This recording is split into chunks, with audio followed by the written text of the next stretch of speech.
Thank you very much. Welcome to this meeting of Cabinet. My name is Jonathan Lester. I'm leader of the council and so will be chairing the meeting. In addition to those councillors present in the room, can we just check if there are any councillors attending remotely?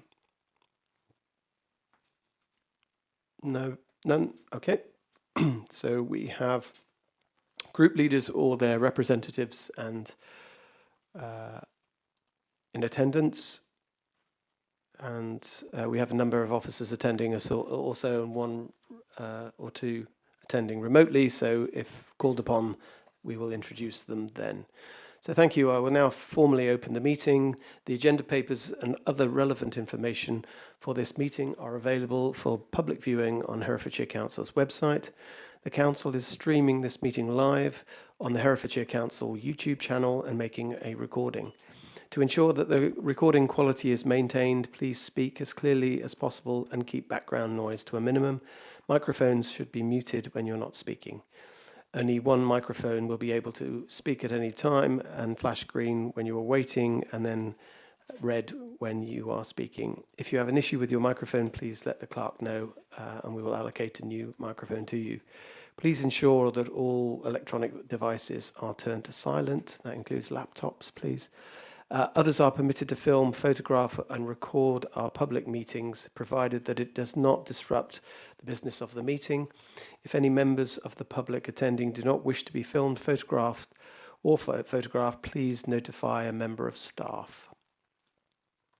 As we move through the agenda, in addition to discussion by Cabinet members, I will invite group leaders or their representatives to indicate if they wish to provide views or questions from their group.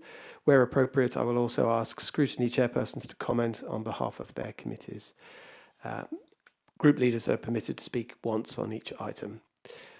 For Cabinet, voting is to be undertaken by a show of hands and only Cabinet members attending the meeting physically may vote.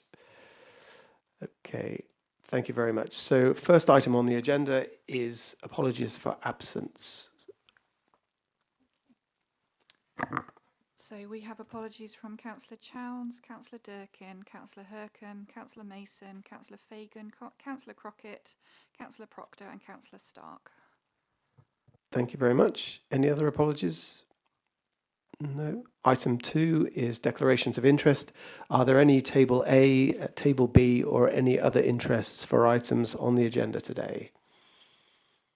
No. Okay, thank you. So minutes of the last meeting, 27th of June, they will be considered at the next meeting. Okay, thank you. So agenda item 4 is members of the public have the opportunity to submit questions to Cabinet in writing ahead of the meeting. We have received 2 questions for this meeting and the responses have been published as a supplement to the agenda papers. Those who have submitted a question have been given the opportunity to submit a written supplementary question or attend the meeting in person to ask their question live. Supplemental questions are to be no more than 1 minute in length and must include a question. Okay, so I would now like to ask the clerk if we received any supplementary questions. Thank you. We've received 1 supplementary question from Mr. Milne, who is here in person, and we'll ask it. I'll also just bring it up on screen. The Cabinet member's response fails to answer the question, which was specifically about equality of access to the proposed Southern Link Road, not about mitigating the effects of city traffic, which would worsen anyway due to induced demand, was acknowledged in Cabinet on the 28th of March. It's a perfectly simple question, rather tiresome to have to use my supplementary to repeat it. The SLR, being a road designed for motorists alone, was rated severe adverse for equality, as Herefordshire Council would be failing under Section 149 of the Equality Act 2010, requiring a public body to eliminate discrimination and advance equality of opportunity. So therefore, if the SLR goes ahead, will the Cabinet member seek to ensure it gets LTN 120 compliant segregated active travel infrastructure so that the less advantaged members of our society who may otherwise need to walk or cycle are not excluded? Yes or no? Thank you very much, Mr Milne. And Cabinet Member for Transport and Infrastructure, Councillor Price. Yes, thank you, Mr Milne, for your question. I did seek to answer the question as you originally put it, and as I refer to my original response, the next stage of the development of the Southern Link Road will include a design review and an update of the equality impact assessment, and it would be inappropriate of me to preempt the outcome of that review. Thank you. Thank you very much, Councillor Price, and thank you very much, Mr Milne, for your question. So, agenda item 5 is to receive any questions from councillors of Herefordshire Council. We have received no questions from any members for this meeting. Thank you. Agenda item 6 is reports from scrutiny committees. No reports have been received from the scrutiny committees for this meeting. So we now go to agenda item 7, which is an agenda item for the addition to the capital budget to provide an acquisition fund for housing provision. So the recommendation to Council for approval is an addition of £5 million capital to the capital budget to enable delivery of housing provision. This item begins on page 11 of the agenda pack, and I would like to ask Councillor Stoddart to present this item to Cabinet. Thank you, Leader. The report before you today seeks your endorsement of a recommendation to full Council next Friday for the approval of an additional £5 million budget to the capital programme to enable delivery of housing provision. As part of this administration's housing strategy, which will be delivered this autumn, we will provide an element of affordable housing. This report is part of this initiative and seeks to embrace the vision as contained in the Council plan of delivering the best for Herefordshire in everything we do. It is clearly aligned with the place theme in the Council plan, where we have stated that we will support the right housing in the right place. And furthermore, a stated objective within the delivery plan for 24-25 under the growth scheme on page 12 is to secure accommodation for vulnerable people at risk of homelessness. It also supports our Herefordshire Homelessness Prevention and Rough Sleeping Strategy 2020-25, which itself is aligned with central government's policy in the Homelessness Reduction Act of 2017 and its focus on prevention, intervention and recovery. These statutory obligations therefore impose a resource and financial burden on Herefordshire Council that has increased by almost 100% over the last 2 years. In 2023-24, Housing Solutions spent £3,415,832.27 on temporary accommodation, which comprised of £3,030,030.55 on travel lodge and B&B accommodation, and £385,801.72 on private sector rental accommodation. Herefordshire Council currently has the following units available to accommodate our homelessness. Whitecross Road Hub, comprising of 8 single rooms and 4 self-contained flats, with support staff there Monday to Friday, 9 till 5. RSAP Light Touch Support, comprising of 10 units of self-contained accommodation in Hereford with no support staff. Hope Scott House with 14 single ensuite rooms and 2 self-contained pods with sporadic support staff. And Pomona Place and Bridge House with 30 units of supported accommodation. This £5 million will therefore establish a fund which will enable Herefordshire Council to respond to opportunities to acquire and develop further housing provision to meet this demand and to decrease the costs spent on temporary accommodation. The capital programme was approved by full Council in February of 2024, and following the budget and policy framework, this report now proposes in-year changes to the approved programme. The addition of this £5 million to the capital programme is to enable the Cabinet to take decisions when properties or land become available and therefore not miss out on opportunities to deliver suitable, affordable housing. The £5 million is being added on the basis that any rental income will cover the running costs and provide a surplus to repay the cost of borrowing over the useful life of the asset. Homes England grants will also be applied where possible to reduce the overall borrowing costs and be added to the capital programme by the S151 delegated powers. I would like to emphasise that inclusion in the capital programme is not approval to proceed. Each project will be subject to its own governance, and a full business case will be presented for approval where required and in full compliance with Herefordshire Council's contract procedure rules as applicable. The capital programme supports the delivery plan and the individual service delivery strategies in place. The aim of capital expenditure is to benefit the community through improved facilities and by promoting economic growth. As I mentioned earlier, a clearly stated objective within the delivery plan for 24-25 under the growth scheme on page 12 is to secure accommodation for vulnerable people at risk of homelessness. I would also like to take this opportunity to remind Cabinet that the development of any project within the delivery plan of 2024-25 will also seek to minimise any adverse environmental impact and will identify opportunities to improve and enhance environmental performance.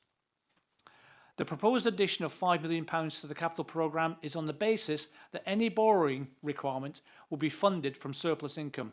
Therefore, there are no financial implications for the revenue budget by this addition to the capital programme. In conclusion, this report seeks to address the challenge of homelessness within Herefordshire by establishing a fund to enable us to respond to acquire and develop our housing provision to address this significant issue. I strongly endorse this report to Cabinet and for the endorsement of its single recommendation. Thank you. Thank you, Councillor Stoddart. Any Cabinet members' comments? Councillor Biggs. Thank you, Leader, and thanks, Peter. Yeah, I think what's really interesting is it gives us some degree of nimbleness to be able to respond to things. We know we've got a need. We can clearly see that, and as we've come through in our certainly in my time in this role, you can see that really clear developed need, and we need to be able to respond to it. This gives us facility to do that. It certainly doesn't cut away from the need for full business cases being produced, being tested, and being transparent about it. But so as you say, I want to draw us back to that. It's not an agreement to spend. It's an agreement to be able to look at those things when they come available. And I'm right behind this, and I'd really appreciate Cabinet support with it. Thank you. Any other comments from Cabinet members? Councillor Powell. Thanks, Leader. Just to reflect, some going back a little time in support of Councillor Biggs, really. During the period of COVID and just after, when some of these acquisitions were listed here, there was a period of time where we were seeking to make those acquisitions. But as Graham has described, because of the way in which the finances and the rules were constructed at the time, we didn't have that nimbleness and that fleet of foot opportunity to be able to put a bid into the market before others who aren't confined by the same rules. So I'm supportive of it for that particular reason, that it enables the council to be fleet of foot and be able to respond to the market as it emerges. Thank you, Councillor Powell. Any other comments from Cabinet members? If not, I will invite group leaders if they wish to make a comment on the item. Anyone? Councillor Harvey, thank you. Yes, thank you, Leader. I mean, Independents for Herefordshire are supportive of any efforts that can be made to provide affordable housing. Indeed, I think we did actually have quite a significant line in the capital programme to do that. It was frustrating to see that taken out when you're effectively proposing a line to go back in on pretty much the same broad principles as we had a marker down in there, which you inherited. But I guess you've reinvented it now, so it's yours.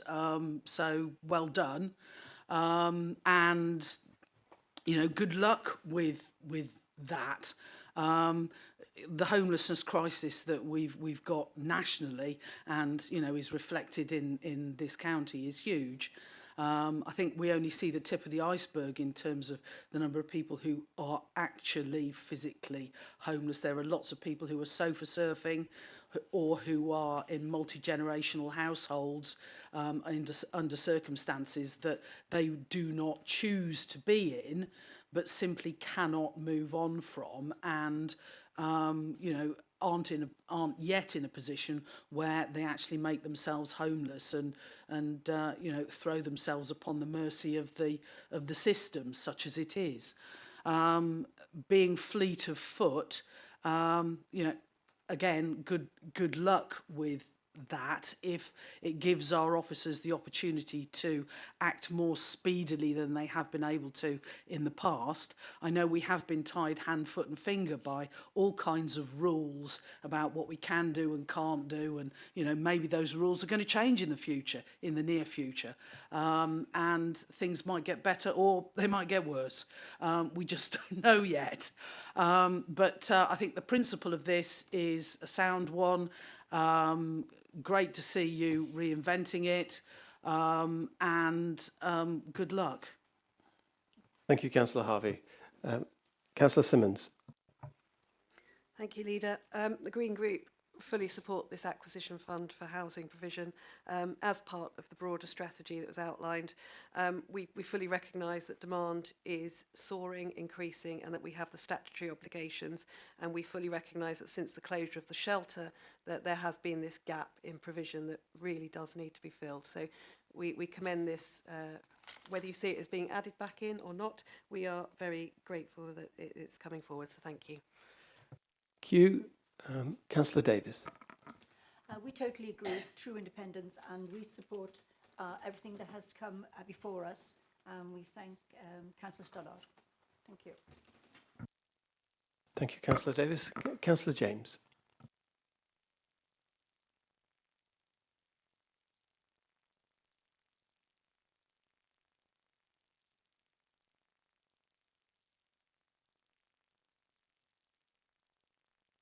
Dealing with families who have been in accommodation within the county and travel lodge type accommodation, a family of 2 with 3 children and children with learning difficulties in a travel lodge.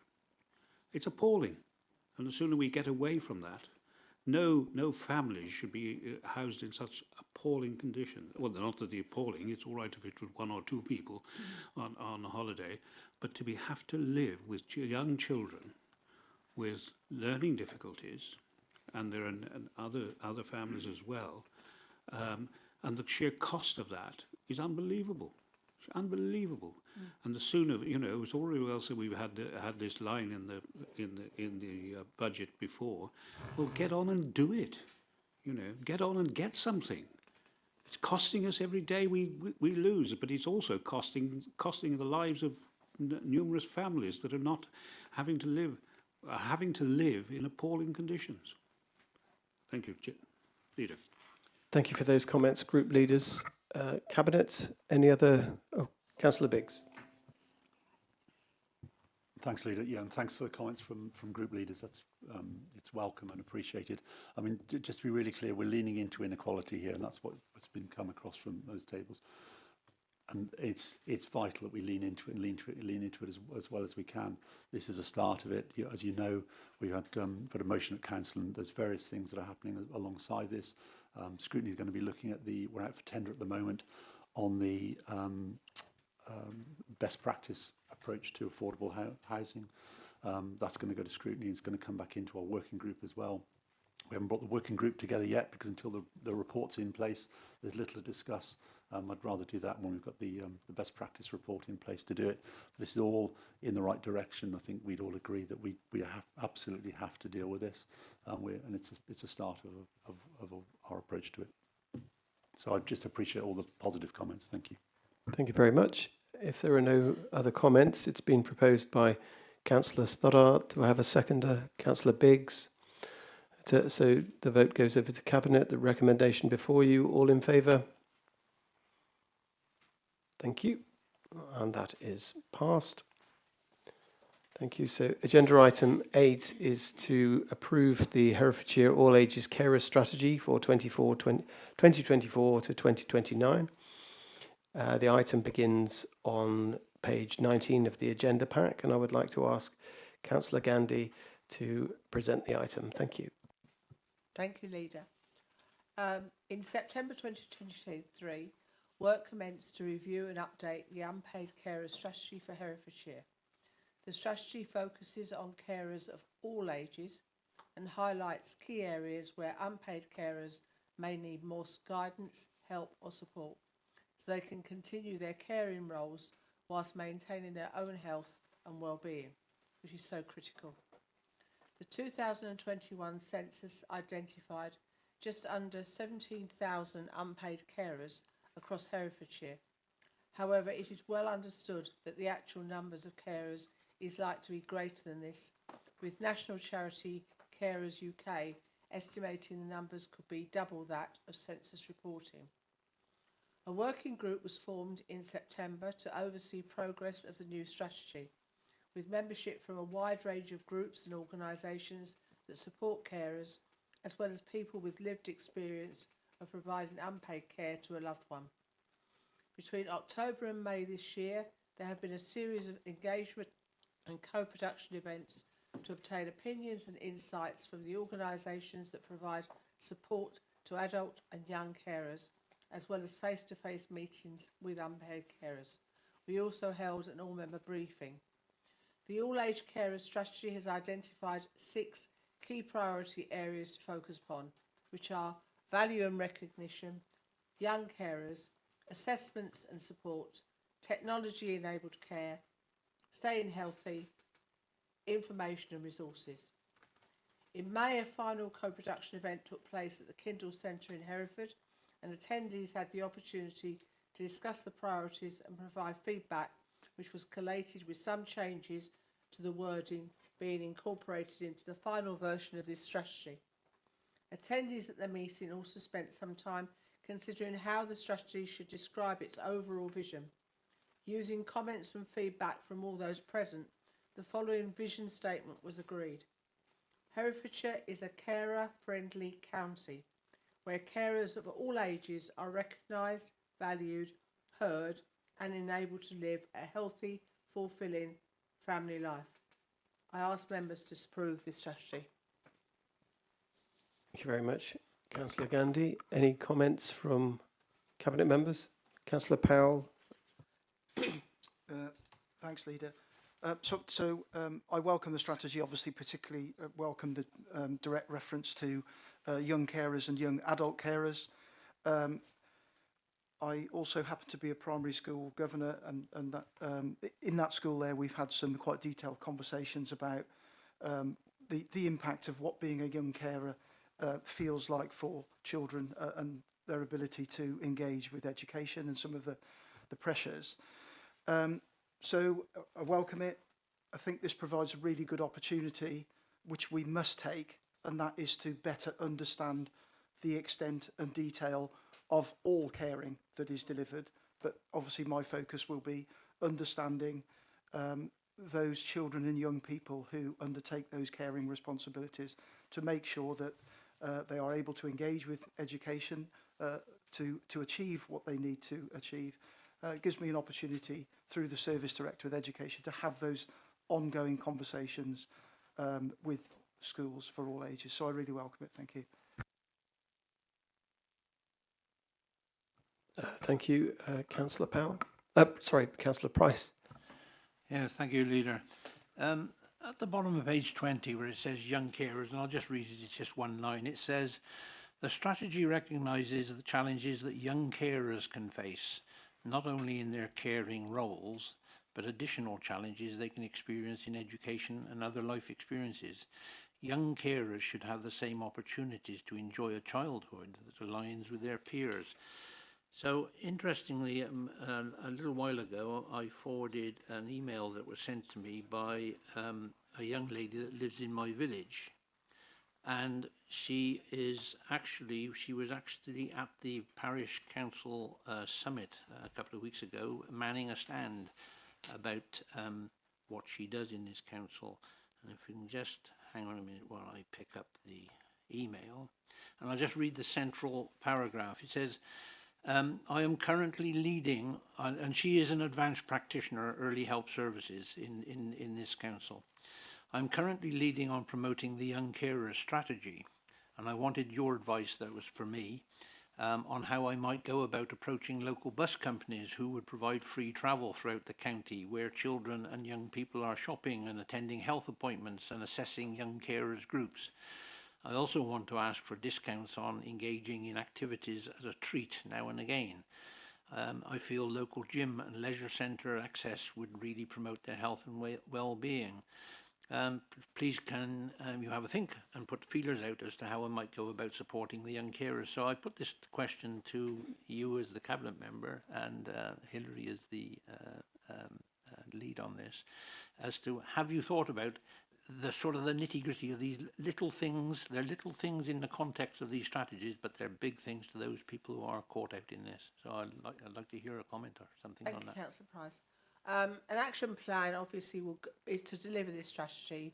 It's been put in place, and its objectives have started to be drafted, and this will form the work plan for the partnership board that will be established once the strategy is approved.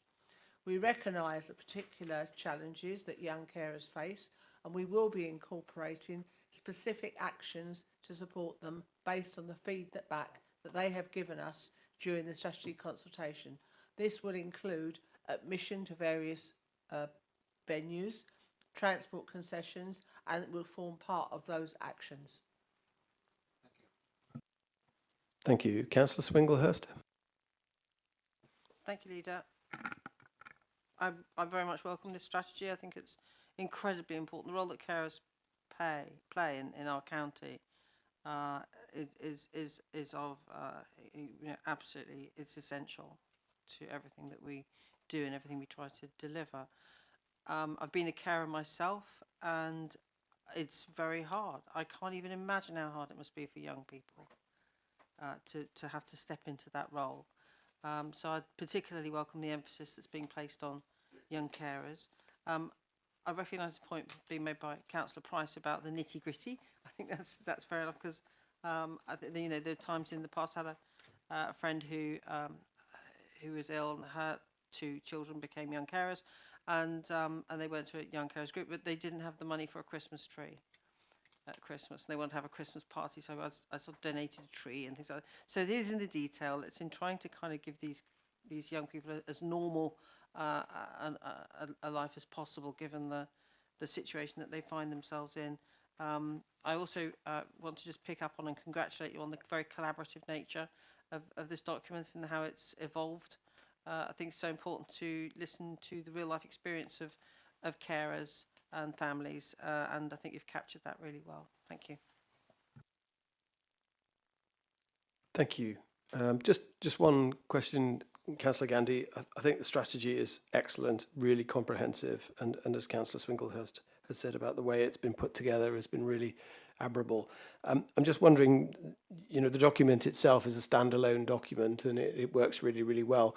But because we're talking about all carers, and in particular young carers, would there be a smaller document for young carers to be produced so it's more I'm not saying this isn't user friendly, but a document that could be targeted towards younger people? I think this is about all carers, not specifically about young carers, but we recognise that young carers are a specific group within the caring community, and we would certainly look at putting together something that is much more user-friendly for a younger age group. Absolutely. Excellent, thank you. If there are no further comments, we'd like to go to group leaders. Councillor Simmons. Thank you, Leader. The Green Group welcome this new strategy, and really pleased to see that it's been co-produced, enabling it to really truly reflect on carers' expressed concerns and needs. We also welcome that it's presented as an all-ages strategy and acknowledges that carers can often be young people. I'd just like to focus on that firstly and then move on. it does identify how young carers often struggle to juggle their caring responsibilities and then their own personal growth, and the cost to themselves in that role. And this has been expressed already, so I won't dwell, but we're really pleased to see that strategy identifies the impact on those caring roles on young people. It really does impact their ability to make and retain friends. They suffer bullying quite frequently, and it really impacts on their education and their opportunities, and that then impacts upon their mental health and anxiety, and we're just seeing that increasing, and I'm sure Councillor Powell is well aware and sees the impact of this. It's also encouraging to see that the carers with a disability are also positively identified in the equality impact assessment, so that was good. I think the 6 key priorities cover a really big area. You know, a lot of ground, both statutory and in adding extra support for carers. The continued commitment to set up a carers partnership board as a result is very much welcomed. So good to see that. However, the strategy will only be as good as its implementation and support. And I'd just really like to stress that to Cabinet, and particularly in relation to the financial support through commissioning, and through how we support and engage with the voluntary sector, the primary health care, and particularly the ICB as well. We need to ensure that our commissioning enables the right support for those third sector organisations, particularly with young carers, so that they emerge as strong and resilient as possible into adult life. In relation to families, you know, the holistic approach is welcomed. The recognition of organisations that are well placed to help reduce social isolation and increase confidence and support for young carers and others is welcome. I particularly recognise the need for targeted support through the early help service, and the importance of collaboration again. Just looking at some opportunities for further improvement. There's no mention of the DWP within this, and I appreciate that they are kind of a much bigger partner, but given the number of unpaid carers who struggle to navigate that system, it's really important that this is considered in some way. How we engage, I don't know, but something really does need, because that is something I hear again and again, is particularly, again, with young people navigating that system when they're not of age. The strategy does acknowledge that tech support will play a large role, and it's still at an early stage. We need to kind of understand what the availability, affordability and support for new tech will look like, particularly where we're discharging people from with high care needs back into their home care or family care as environment is really crucial. The other thing we noticed was that there's a useful county map on the number and location of all age unpaid carers. It would be really helpful to have that map of the density and location of voluntary sector organisations sort of mapped with that to understand where and how well connected the support for carers is in the county. I just think that might be quite a helpful sort of graphic to be able to see where we might need to focus. And also that the annual work plan and monitoring to ensure key actions are implemented will be crucial. As we said, the rollout of the tech. Once embedded, the success of the strategy would benefit from additional assurance from health and wellbeing and children's scrutiny committees, so I'd make a plea for that. But overall, we very much welcome this, so thank you. Okay, thank you. Councillor Davis. Thank you. Thank you, Councillor Dundee. I think this is a fantastic piece of work. Thank you. I would just like to say I would like to see something about respite, particularly, you know, for the carers to go away for respite. Who then is going to take the place of them when they do go for a holiday? Has that been taken into account? Because I would think that would be quite expensive. Thank you. Okay, Councillor Harvey, and then Councillor James. Yes, thank you, Leader. Independence for Herefordshire welcomes this strategy, support the comments made by the Green Group. The devil will inevitably be in the detail of delivery, and hopefully the new Carers Partnership Board will go some way to assisting in coordination. It's been clear that, you know, particularly for young carers, there's been a real reduction in the support network and support services available to them. Even before COVID, carers were finding that the support groups that they were able to access in the market towns were being shut down, and they were being offered the opportunity to go into Hereford, well, after a long day at school and then coming home and caring responsibilities, then travelling into the city, particularly in the dark winter months, is probably, you know, is a real strain for, you know, particularly the younger carers. Just as an example, I think it's a very sobering piece of statistics to see in the report the high proportion, 28%, of disabled carers that we have, and that's just based on census returns. It's probably, as you say, higher than that. And, you know, the lack of clarity over whether those people are themselves receiving the level of care and support that they are entitled to in their own right, let alone in their responsibility as carers. And of course, it's an activity that people give themselves to willingly, because they love and care for the people in their families, in their own homes. But it also forms a really, really important part of enabling people to carry on living independent lives in their own homes, and managing that for the future, as we have, as we're told, an increasingly ageing population, is a massive task for us all. So we welcome this strategy. We're really keen to see how the implementation of it starts to shape up. I really hope that the scrutiny committees take an active interest in those implementation plans.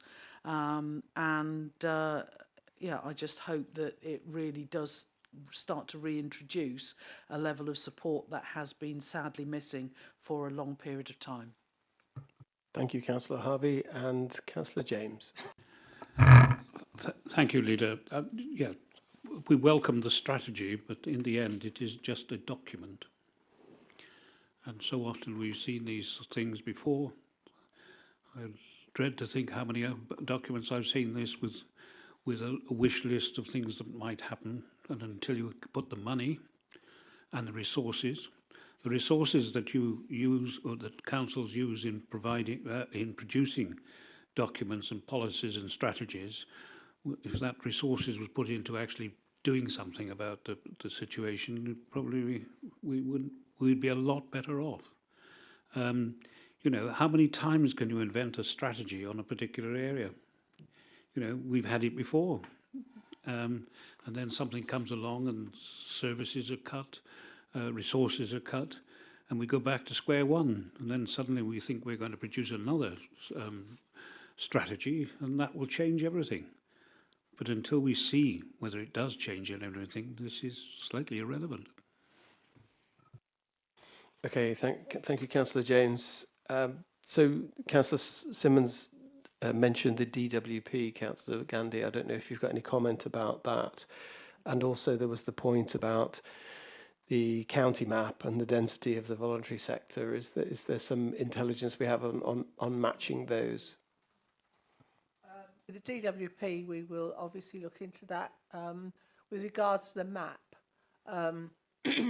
yes, we have got information on the voluntary sector organisations that we know about that we could provide, but obviously there are, and that was proved at an event I was at yesterday, there are voluntary sector organisations out there that are doing really good work that we do not necessarily know about, but we will do our best to do that. And of course, on top of that, we've got Talk Community as well that will be able to provide us with, I hope, a significant amount of information about the people within the communities that they're working in. Thank you. And Councillor Davis mentioned respite in the context of this strategy. Have you got any comment on that? When the assessment is made, the respite is taken into consideration at that time. So therefore, when, as I say, when that person is assessed for what care they may require alongside the care that's been provided by their relative or friend or whoever, then respite is included within that assessment.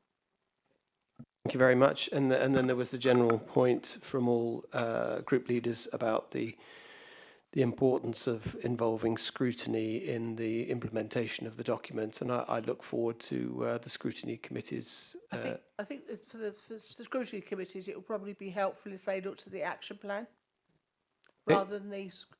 We've had an all-member briefing on the actual strategy. It would probably be very useful to get some feedback from the scrutiny committees on the action plan itself. You know, and contrary to my colleague on the left here, this is not a document that is going to just sit on a shelf and gather dust. This is something that is real.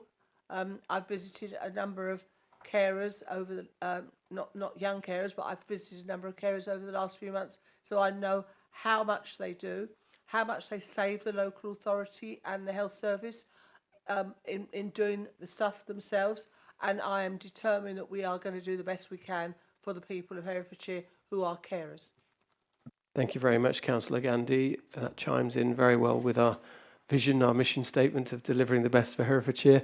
And if I can ask you, Councillor Gandhi, in your cabinet role with the statutory scrutiny officer who's also present in the room, to make sure that that message gets conveyed to the scrutiny committees, then that obviously it's not for us to determine their work programme, but if we can include that in our plea for looking at the really important things that we think should be addressed, that would be helpful. Councillor Powell. Thanks, Lee. Just to add something about the Department of Work of Pensions, which might be helpful context. So as a consequence of the work, my adult safeguarding work and part of the National Executive Group, when the Department of Work and Pensions were set up, they hadn't anticipated the amount of work and support that they could provide in safeguarding adults and children. The organisation was reconfigured, and that hadn't been thought through. So the Adult Safeguarding Chairs Network have been doing a lot of work with DWP over the last couple of years. They've moved really quickly and really effectively to fill what was recognised as a gap. And there are now a network of what are known as advanced practitioners. And they would be a good hook to talk to DWP about those points that are raised. So I can find the details of our regional representative who covers Herefordshire as a contact to try and move that forward. Thank you. Right, okay. There's no more comments. Then we will go to the recommendations as set out in the agenda item. So the first one is to approve the all-age carer strategy. And then the second item is to delegate authority to the corporate directors of adults' wellbeing and children's and young people to make any operational decisions as set out in this report and appendices. So it's proposed by Councillor Gandhi, seconded by Councillor Powell. Thank you. All Cabinet members in favour, please show. Thank you very much. And so now move on to agenda item 9, which is to close the meeting. I would like to thank everyone for their attendance. The next scheduled meeting is for 2:30 on the 26th of September. That seems a long time away, but I'm sure it'll soon be upon us. So I will now formally close the meeting. All members of the public are requested to leave the building promptly.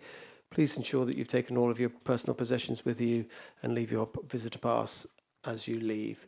Please can I confirm that the live stream has been stopped?